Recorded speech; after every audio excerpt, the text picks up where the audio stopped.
It's good to see you again in our daily bulletin broadcast from Hanoi and following at the headlines as usual. Prime Minister Nguyễn Xuân Phúc meets Hong Kong Chief Executive Leung Chun-ying before concluding official visit to China. Outstanding works of press photography contest Golden Moment are awarded. New school encourages pupils in border district.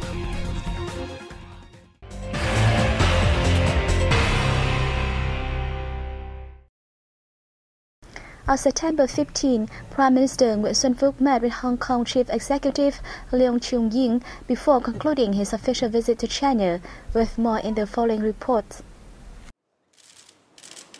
Hong Kong Chief Executive Leung Chun-ying held the visit to Hong Kong, China by the Vietnamese government leader, saying that this manifests Vietnam's policy of attaching importance to cooperation with Hong Kong.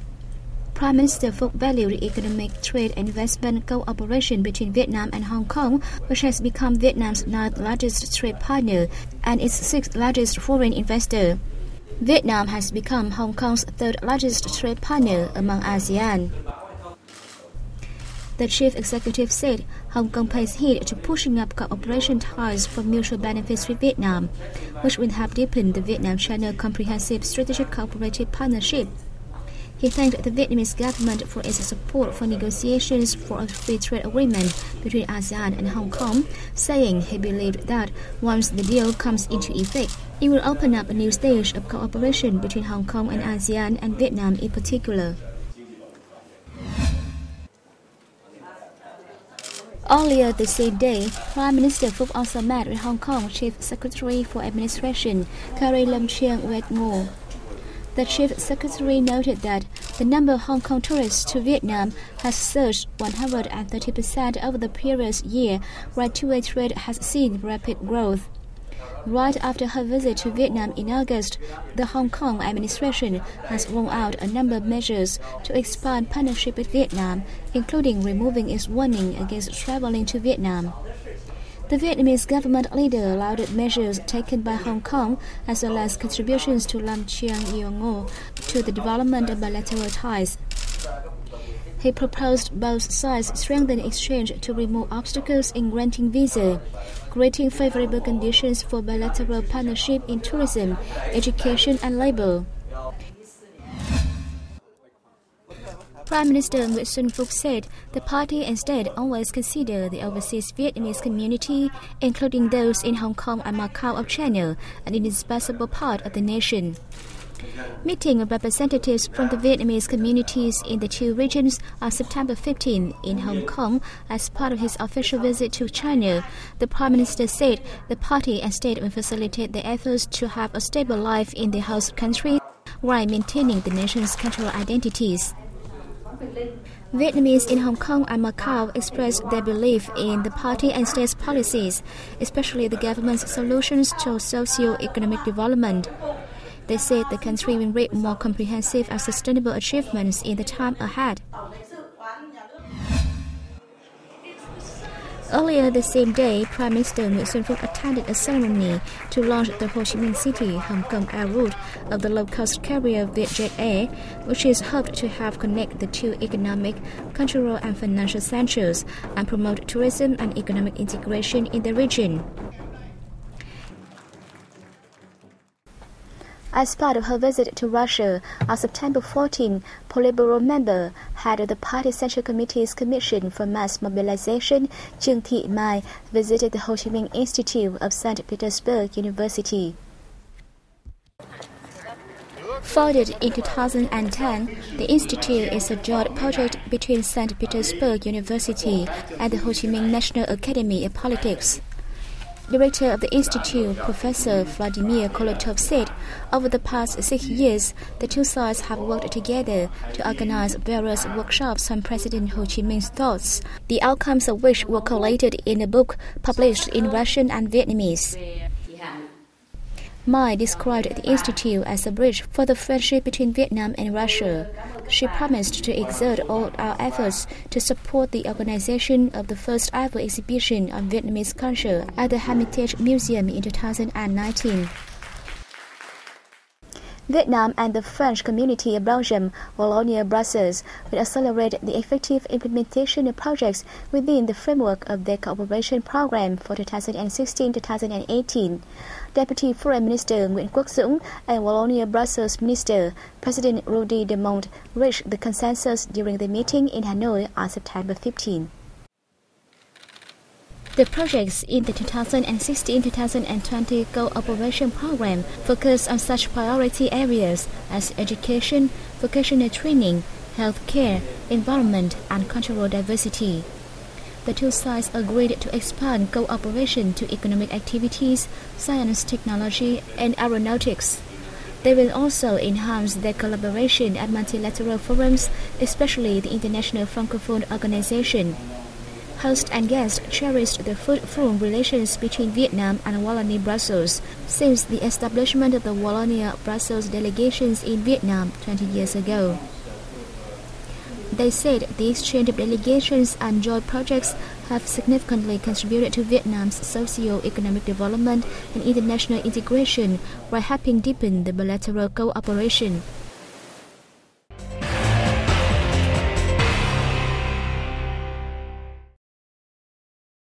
A discussion marking 5 years since the adoption of the UN Declaration on Human Rights, Education and Training was held in Geneva, Switzerland on September 14. Ambassador Nguyễn Trung Thành, head of Vietnam's permanent mission to the UN, World Trade Organization, and other international organizations in Geneva, delivered a speech at the event.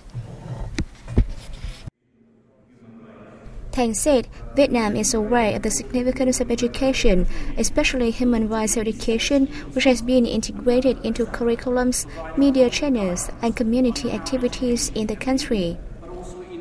He introduced Vietnam's plan to organize an international seminar on educating women and girls about human trafficking on the fringe of the ongoing 33rd session of the UN Human Rights Council on September 27. The 33rd section features discussions on the UN Declaration on Human Rights, Education and Training, gender perspective, youth and human rights, and violence against women and girls. This is the last section Vietnam serves as member of the UN Human Rights Council for 2014-2016. During the tenure, the country has raised several initiatives, the most noteworthy being a resolution on climate change and children's rights approved in June 2016. The acceleration of agricultural restructuring towards higher added value and sustainable growth is key for the agriculture sector to progress amidst the country's integration into the world and ASEAN.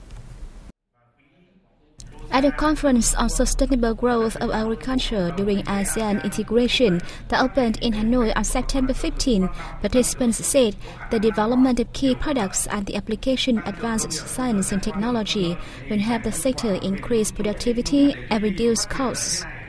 They stressed the need to build information and market forecast system and boost trade promotion while better organizing production activities, encourage businesses to invest in agriculture, actively responding to climate change.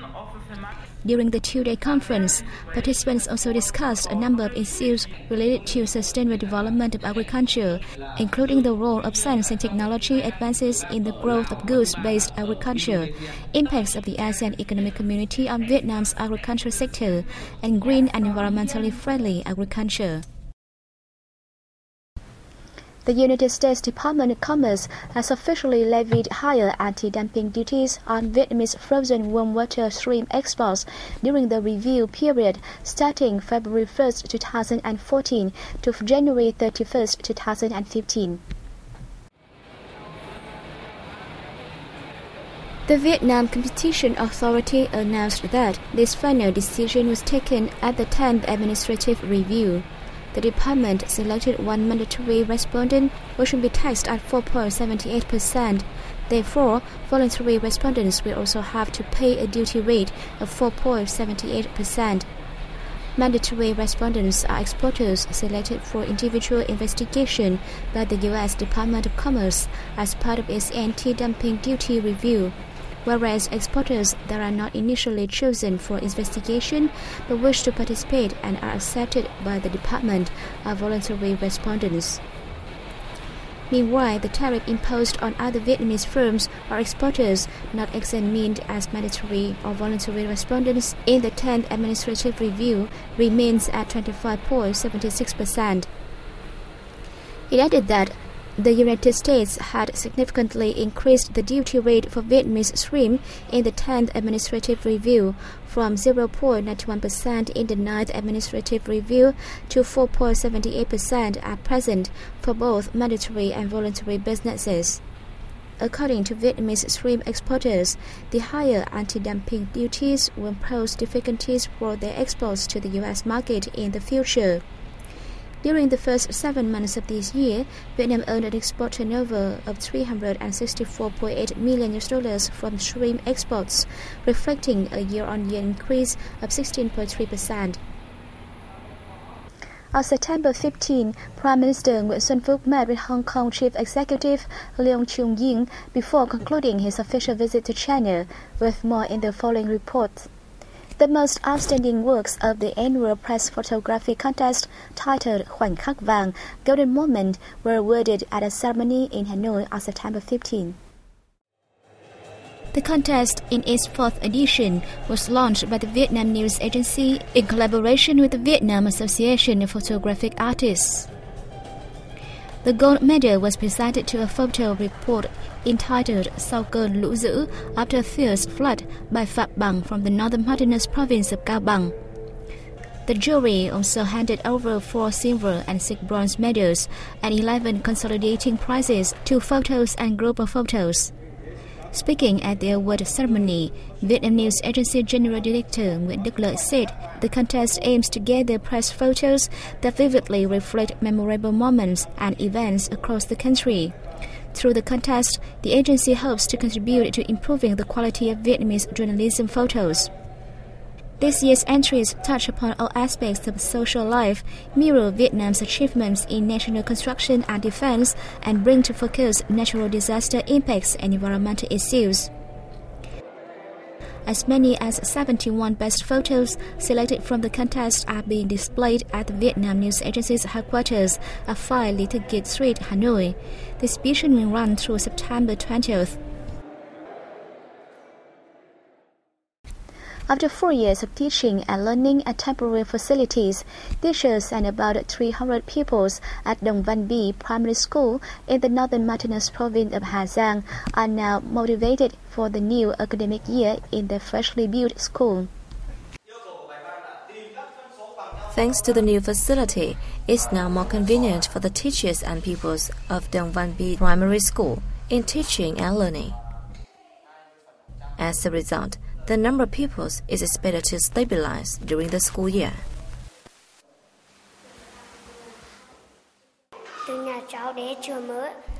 It is nearer and easier to travel from my house to school. I'm so happy to learn at the new school.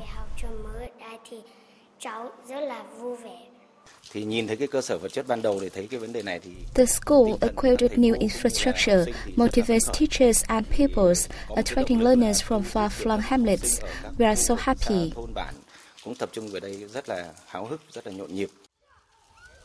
Located in Ma Thi hamlet, and 6 kilometers away from Dong Văn town, the school was built with total capital of 12 billion dong, around $545,000 from donors and the local budget.